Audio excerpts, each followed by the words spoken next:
angel play his walk. Heaven grew still. The screen unfolded, and James's life appeared before them. He leaned forward, staring at the screen, anxious.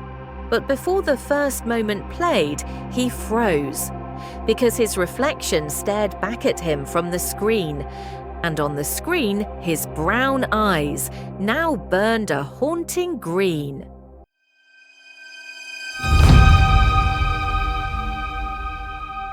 The screen began to play.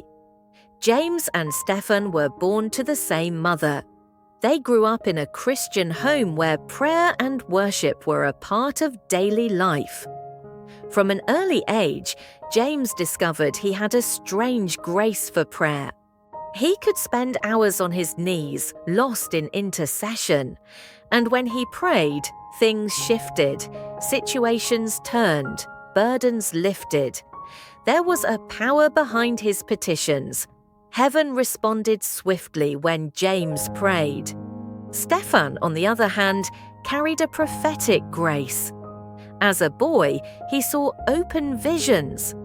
As a teenager, he dreamed dreams that came to pass with precision. And soon, as the brothers grew into their mid-20s, both found themselves in ministry, but walking very different paths. Stefan's prophetic calling drew crowds. Invitations poured in. He traveled across cities and nations. His voice was heard by thousands. His name celebrated on posters and pulpits. James, however, walked a quieter road. His ministry was hidden, secret, unseen. Heaven dropped heavy burdens on his heart, and he groaned under the weight of intercession. Alone in his room, he wept, he travailed. Atmospheres shifted, kingdoms turned, policies reversed, captives were freed. Heaven saw the magnitude of the effect of his labor, but so did hell. In the kingdom of darkness, a meeting was held. The agenda? James' prayer. Dark forms gathered in the shadows. One demon hissed, "This man is dangerous. His consistent intercession is causing serious havoc. We must find a way to stop him before he stops us. We have already lost too many territories and captives to him. We cannot afford to lose more." Another demon responded, "True, but how do we get through to him? His altar is always burning. Fire is around him. We cannot do so without breaking the hedge. We must find a way to stop him from praying." One demon stepped forward, snake-like.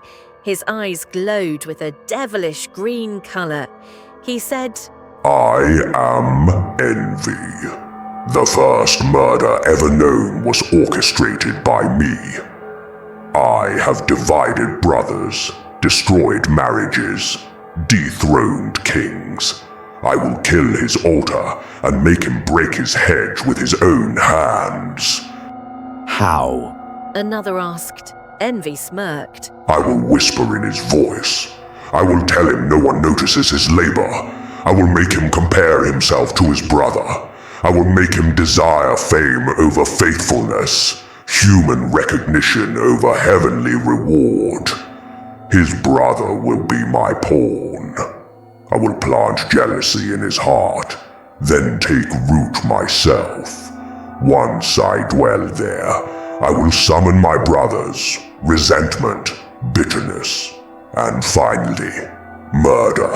Envy laughed, a hollow, piercing sound, and the others joined him, and so it began. At first, James was content, until he noticed how quickly Stefan was rising in fame. Every picture Stefan posted stirred something uneasy inside him. Every testimony, every compliment, every crowd that gathered for Stefan left James wishing it was him. Then came the whisper, "Why not you? Why must you stay hidden while he shines?" James brushed it off, but the thought lingered.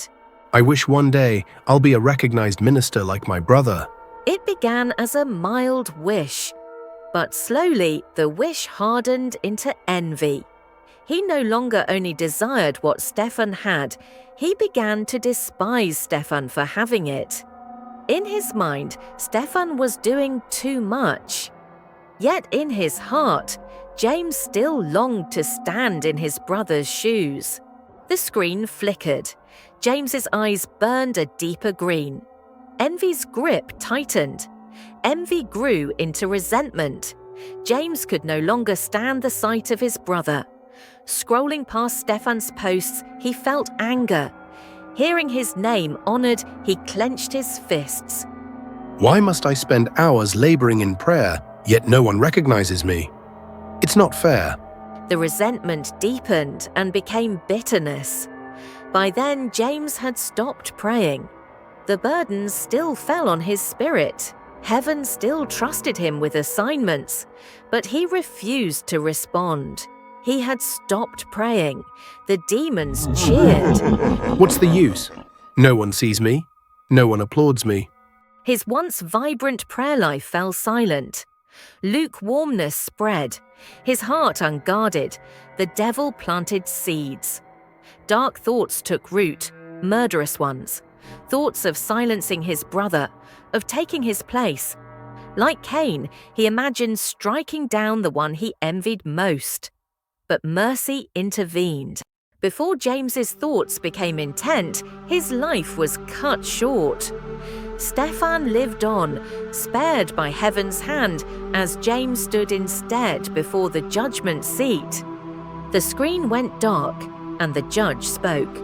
James, my beloved, I called you to walk with me in the secret place, to partner with me in intercession.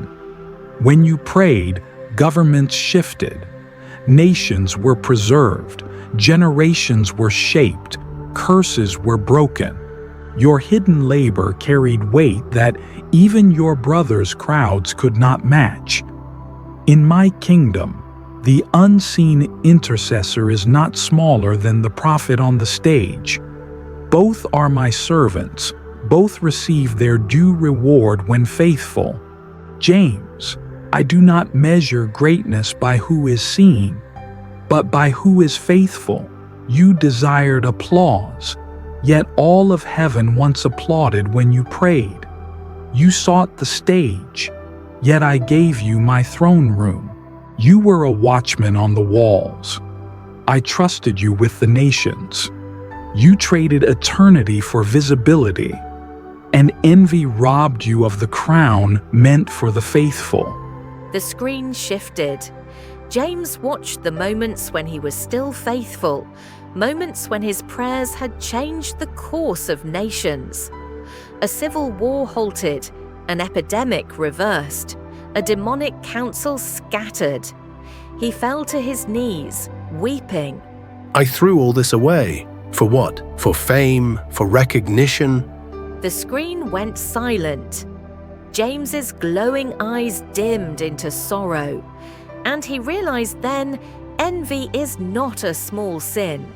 It begins as jealousy, hardens into envy, deepens into resentment, poisons into bitterness, and can end in murder. So I ask you today, what has the Lord given you that you think is too small because nobody is clapping or cheering you on? Yours might be the ability to sing, the grace to encourage, the strength to intercede, the compassion to give, the ability to write. Who are you envying because you think they're better than you? Ask the Holy Spirit to search your heart, and remember, faithfulness in what God has called you to do, whether seen or unseen, is the key to heaven's greatest reward. If this story blessed you, comment, "Search my heart, O Lord," because sometimes deliverance begins with honesty. Like and share so it can bless others too. Subscribe so you don't miss the next story of a man who couldn't enter heaven because of his folded arms. And no, it's not what you're thinking. Stay tuned.